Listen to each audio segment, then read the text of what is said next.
Bonjour à tous. La fin d'année approche et le travail de survie couplé aux vidéos d'Hollow Knight dévore toute mon énergie. Par conséquent, j'ai décidé de reporter tous les autres gros projets tels que la fresque Wakfu, qui n'en est qu'au quart, afin de n'avoir que 4 épisodes d'Hollow Knight à boucler cette année. Et puis, vacances. Bon, bienvenue dans Pourquoi j'ai dessiné le donjon de Naheulbeuk. Je préviens, en vérité, on va en parler de 3 dessins, car j'ai pas grand chose à dire sur eux individuellement. On commence avec le contexte. Celui-ci a été réalisé lorsque j'ai découvert qu'on avait annoncé la série animée et le jeu basé sur l'univers de Naheulbeuk. Tout cela en 3D, pendant mes études de 3D. Quelle ironie. Sauf que cette série n'a jamais vu le jour. Mais le projet du jeu, lui, n'a pas été annulé. Donc, en janvier 2020, on annonçait la sortie prochaine du jeu. Et vu que j'avais pas envie de faire un gros dessin, juste après celui du Nouvel An chinois, j'ai décidé de le dessiner pour la détente. Bref, une fois le jeu enfin sorti, eh bien, ironiquement, en allant à la Fnac pour la détente, j'ai vu le dernier exemplaire du dernier tome de Naheulbeuk, en version limitée, et j'ai préféré le prendre plutôt que le jeu. Et du coup, en rentrant, j'ai eu l'idée de dessiner la couverture de la BD avec le même design que les persos dans le jeu. Voilà le contexte de ces 3 dessins. Et avec du recul, je me rends compte qu'ils ont toujours été réalisés au moment où j'avais la flemme de faire un gros dessin. Et que l'actu en parlait de cet univers. Mais, au final, personne n'en a jamais rien eu à péter de ces 3 dessins, donc... Heureusement que j'y ai pas investi beaucoup d'efforts, sinon ça m'aurait un peu déprimé.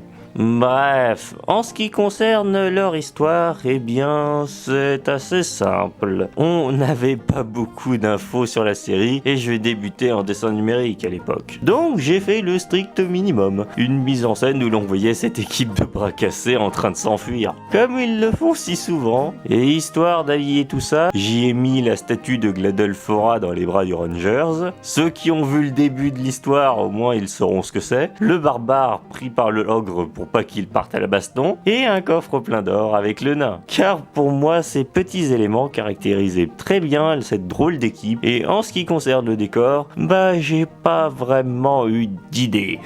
J'ai fait un mur de briques pour faire penser qu'il court dans un couloir. Pour ce qui est du suivant, eh bien j'ai voulu donner un aspect plus touchant à ce groupe, avec une mise en scène bien grotesque, tout en respectant le caractère de chacun. Par conséquent, j'ai choisi de faire l'ogre en train d'enlacer tout le groupe, et donc de représenter les réactions spécifiques de chaque membre.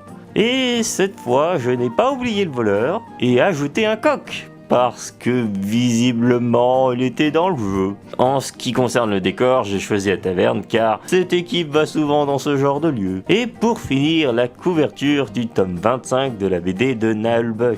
Eh bien, j'avoue ne pas avoir vraiment d'histoire dessus pour le coup, car j'ai juste redessiné la couverture spéciale du tome 25 limité, avec un autre style graphique, car j'avoue que le style de la BD n'est pas ce qui me plaît le plus. Et donc je me disais que ce serait fun de le refaire avec le style du jeu, qui me plaît un peu mieux. Mais ça ne veut pas dire que j'appréciais pas la couverture, car je trouve que la mise en scène était assez épique malgré tout. Donc voilà, que dire de plus sur ce dessin? Eh bien, pas grand chose hélas, car l'univers de Naheulbeuk est un de ceux que je connais le moins, disons que c'est très très vague.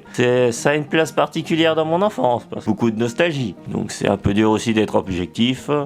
Donc on va enchaîner sur la présentation de chaînes, dont beaucoup sont assez connus mais que je souhaitais reparler pour ceux qui les auraient ratés.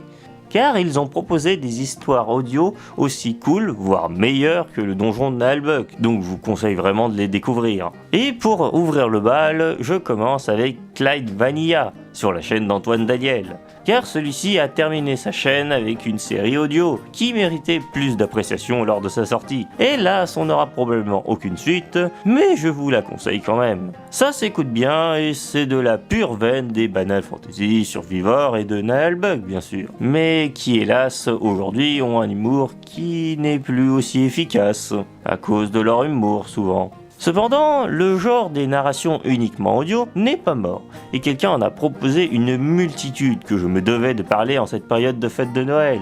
Je parle bien sûr de Super Flemme et de ses Super Flemme Stories. Celui-ci a écrit une multitude d'histoires, parfois indépendantes et parfois toutes liées à un univers qu'il a imaginé. Si vous adorez François Pérusse et ses 2 minutes du peuple, je vous conseille ses dialogues de l'impossible. Si vous adorez les histoires courtes, les Super Flemme Stories. Et si vous voulez une série audio captivante, je ne peux que vous conseiller les calendriers de l'Avent. J'admets que manger des séries audio de 25 épisodes peut vous faire peur. Mais franchement, elles valent le coup, tant dans leur écriture soignée que dans l'intrigue bien rythmée. Par contre, regardez-les dans l'ordre. C'est-à-dire le calendrier de la fin des temps, puis Pic-au-Vent ne répond plus, et pour finir, le dernier sorti en 2020, Le Mystère de Marmottin. J'ai réécouté tout ce que je viens de vous dire ce mois-ci, et clairement c'est toujours un plaisir. D'ailleurs, petite parenthèse, il a fait une série que je vous conseille sur sa chaîne. Et il a même créé son propre studio, avec des collaborateurs talentueux. Donc clairement je respecte beaucoup son travail, même si je suis sûr qu'il ne verra jamais cette vidéo, ni même les autres, vu le contenu que je propose. Mais le jour où un des créateurs que j'ai présenté dans les Pourquoi j'ai dessiné fera de la pub pour moi, clairement... non, en fait, je sais pas comment je vais réagir. Bref, on enchaîne sur un petit paquet, c'est-à-dire les CDZA, les JoJo abrégés et Ishigata. Car ces chaînes sont très anciennes et les plus jeunes ne les connaissent pas. Donc j'avais envie de les dépoussiérer un peu, même si sur les 3, il n'y en a qu'une seule qui est encore actif, avec des giga guillemets. Quoi qu'il en soit, leur travail réalisé a beau avoir vieilli, il reste impressionnant pour l'époque. Et certaines blagues font encore un peu mouche, chez moi en tout cas. Donc un peu de nostalgie de vieux contenu me paraissait pas incohérent avec le donjon de Naheulbeuk. Ouais bon ok, la sélection est très étrange, mais j'avais très envie d'en parler et j'ai donc saisi l'occasion. Bref, la prochaine fois on parlera encore d'un fanart, mais sur un jeu que j'apprécie beaucoup, malgré que je n'y joue plus trop, si vous voyez ce que je veux dire. Comme d'habitude, le DeviantArt pour voir toutes mes créations, le ArtStation pour mes meilleurs, le Twitter pour mon actu, et le Webtoon pour voir ma première BD terminée intégralement. Bref, je vous laisse. Bye!